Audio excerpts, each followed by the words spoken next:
What's up YouTube, EasyGoingMC back with another Minecraft video. Today we're going to be taking a look at what the best early game slash easy method to mine netherite is. All of these have pros and cons, but I think by the end of this video we will have determined the best method on which you should be mining netherite if you don't want to do redstone setup. There are definitely redstone setups that are better than any of the methods I'm showcasing today, but obviously those require a lot more setup, which might not be necessary if you're just mining for yourself on an SMP or a single player world. Anyways, let's take a look at what these four methods are before we get started with the video. So the four methods we're going to be taking a look in this video are beacon mining, strip mining, bed mining, and TNT mining. So to give a little bit of background to what each of these are, so beacon mining is when you're just clearing random land over and over again, and I'll give a demonstration of all of these shortly. Strip mining is exactly what it is, same thing you do in the overworld with a couple more concerns. Bed mining is where you strip mine and you also use beds to blow up some poke holes in order to expose more land. And TNT mining is probably the simplest, most easy to understand at least out of the bed mining one. Basically, you just dig a strip mine, put a bunch of TNT in it, and make a giant hole. So guys, let's get into this and let's do a quick demonstration of how these all work. However, before we do so, let's get started with the first tip, which is applicable to all of these.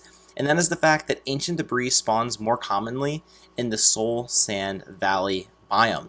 So you want to do most of your mining. My source for this is the Minecraft wiki. I'm not sure how much in practice this actually more commonly spawns, but any little bit for ancient debris is better. So make sure you're doing all this in a Soul Sand Valley. And if you can't, if the Soul Sand Valleys around you are small, don't worry about it. I didn't really do it in the Soul Sand Valley, and I was still able to get netherite relatively quickly. Anyhow, before we get started, let's now also go down to Y level 13, which is the best level for you to mine, and is where you're going to want to do all of this activity. So once I get down to Y level 13, I'm going to get geared up, get stocked up, and we can start mining some netherite. Alright guys, so we're back, and let's take a look at some overarching tips before we get started. As I already said, if you're going to be doing these methods, you want to be at Y level 13 when you're standing, so this number right here, and you also want to be in a Soul Sand Valley, but don't concern yourself too much. I'm pretty sure this advantage is super small.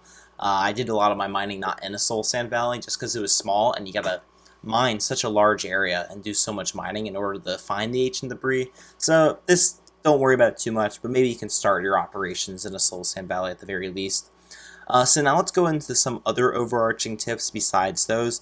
The first off is gear. I recommend you get pretty stacked before trying to do this. You will take damage and you will have to deal with the nether. It's very dangerous now of hoglins as well as piglins, but there are some things you can remedy that. Obviously, you want to get stacked armor. I already have netherite armor. You would have diamond. It doesn't really matter. Make sure you have fire protection on at least two or three pieces of your armor, because you will get stuck in lava at least once during this process. I also recommend you use blast protection, especially if you're doing the TNT and bed methods, as this will help prevent you from taking damage from those. Also, make sure you carry around some splash fire resistance. This basically means if you expose a lava pocket while mining and you need to react fast, you can easily just throw the splash potion and it's an instant effect, and you will save yourself from burning all your materials. So that's the kind of the gear you want to have. If you do the TNT method, I recommend you use a flame bow with infinity, as this will make lighting the TNT from a distance really easy. You can also use flint and steel if you choose. Other than that, make sure you have at least efficiency 3 on your pick. I also recommend having mending, unbreaking, and fortune. Mending and fortune will make your life very easy. There's no reason to have silk touch down here. This will actually allow you to repair your pick as you mine. Also, make sure you have a shovel of at least efficiency 4 so you can insta-mine gravel. And then beyond that, for each of the methods, you'll need beds for the bed method and TNT for the TNT method. And basically, that's all the gear you're going to need. I'm quickly going to add some more time onto my night vision so you can see. So finally, yeah, the second chunk border tip we're going to talk is you're actually going to mine on chunk borders. There's actually a limit to how much ancient debris can spawn in a chunk. So you want to mine on a chunk border like this. This basically gives you the chance that ancient debris could spawn here and here, because there is a cap in each chunk on how much can generate. So this essentially allows you, especially if you're doing the TNT, to expose 2 chunks, whereas if you mine right in the middle of the chunk, you're only exposing 1. So make sure you're mining on chunk borders. That's applicable to all 3 methods actually, except of course, the beacon mining method where you're just spamming blocks. Finally, the third tip for all of these methods I would like you guys to take into account is make sure, I already kind of mentioned this, have a mending and fortune pick. You're going to be doing lots of mining as you're going to be insta mining netherrack. If you have a fortune pick, you can mine things like quartz or the new nether gold ore, and this will actually repair your pick as you go. It's fully replenishable. I tested this method on the Strangecraft server and was fully able to keep my pick repaired the entire time and not worry about that. So that's basically the overarching tips for any methods you choose. Now let's go into the methods, and there are pros and cons to all of them. However, this is kind of a tier, so beacon is the worst and TNT is the best, and I'll sort of explain why. So let's get into beacon mining first. So the beacon mining is exactly what it says, except you don't need a beacon. It's basically whenever you go with a beacon and you just spam mine like this with the insta mine to get stone or to try to find diamonds. And this is actually the worst method you can do. And the reason why is basically the number of blocks you're exposing per second. So as you guys can see, if we mine this block, we're only exposing one new one. So it's pretty inefficient just to mine every single block like this. And yeah, so you're basically just spamming, plus you're going to wear down the durability on your pick much faster. So this is why this method's the worst, although this is the simplest and requires the least thought. Also, if lava flows, you have plenty of place to run away to. So that is also something you can keep in mind, but I would not recommend doing this method at all. It's probably one of the worst. And the reason why strip mining is the second method and is actually so much better is because you're exposing a lot more blocks per second. So say we're mining on a chunk border, which already is the advantage because we're exposing 2 chunks, whereas beacon mining, we have to mine out a whole chunk at a time. We're exposing 4 new blocks for every block mined. So 1, 2, 3, 4. 1, 2, 3, 4 for every single block mine, and we actually found our first ancient debris here, which brings me into another tip I wanted to mention as well that I forgot about. I'll talk about that in a second. Yeah, so you're exposing 8 blocks for every 2 you mine like this, so you're just exposing way more blocks per second than you are when you're beacon mining. And since you can insta mine without a beacon, that's the only that's why there's no disadvantage, whereas there is a disadvantage to strip mining in the overworld, is because you can just run through like this super fast and basically just sprint mine like really quick and expose tons of blocks per second, which is why strip mining comes in at number 3, I guess, on our tier list today. Actually, you notice probably my ancient debris does have a different texture. This makes it a lot easier to notice, which is very important for the bed in TNT, because it'll be much easier to spot in the big holes you're about to create. So I do recommend downloading a texture pack for that. I'll put a link down in the description. Anyhow, let's now talk about bed mining. So we've now covered the 2 simplest ways that require no other resources besides your pick, strip mining and beacon mining, and it's clear that strip mining is definitely the best method out of those 2. And if all comes to fail, you don't have a wool farm or a way to get wool, you don't have a gunpowder farm, and you can't get TNT, strip mining will serve you well for early game. However, bed mining is definitely the next best early game method, as you can get wool relatively easy. Beds are super cheap and easy to get, and yeah, you don't need to have a gunpowder farm in order to do this method. So this method basically involves using beds. So as you guys know, if you blow up a bed in the nether, and that's not how you want to do it, it basically clears a huge area. The explosion is highly volatile and exposes a lot of blocks. So essentially the way this method works is I recommend, once again, creating your initial strip mine on a chunk border. That's a big lava pocket. If you see a big lava pocket like that, just go another way. So once again, I recommend stripping on a chunk border. And basically every so often, you want to dig a few blocks out, basically as far as you can. Place the bed, and then you can blow it up. And you basically take no damage, but if you have blast protection, that certainly helps. And basically you're just exposing certain amounts of terrain. I'll link a more detailed tutorial for this one down below, as this is not my method. I'm using Nembomb's method. And then essentially you actually can do this again, a second bed if you really want to. I believe you're actually supposed to drop down a block. Yeah, just like that. You can even expose just a little bit more if you want as well. And as you can see, we managed to expose a couple ancient debris.